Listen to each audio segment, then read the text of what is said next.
আজকে আমরা আরেকটি নতুন ভিডিও নিয়ে চলে এসেছি।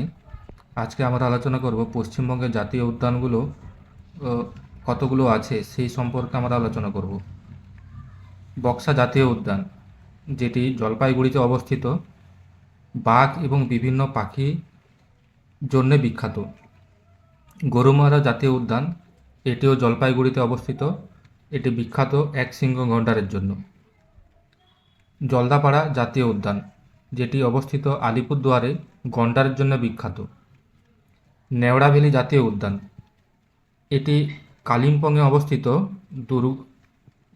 দুর্গম ও প্রাকৃতিক সৌন্দর্যের জন্য এই জাতীয় উদ্যানটি বিখ্যাত। সিঙ্গালীলা জাতীয় উদ্যান, যেটি দার্জিলিং অবস্থিত, রেড পান্ডার জন্য বিখ্যাত।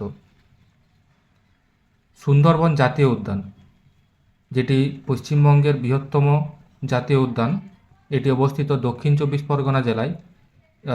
সুন্দরবন আমরা জানি রয়্যাল বেঙ্গল টাইগার এবং ম্যানগ্রোভ উদ্ভিদের জন্য বিখ্যাত। আজকে আমরা আলোচনা করলাম পশ্চিমবঙ্গের জাতীয় উদ্যানগুলো নিয়ে।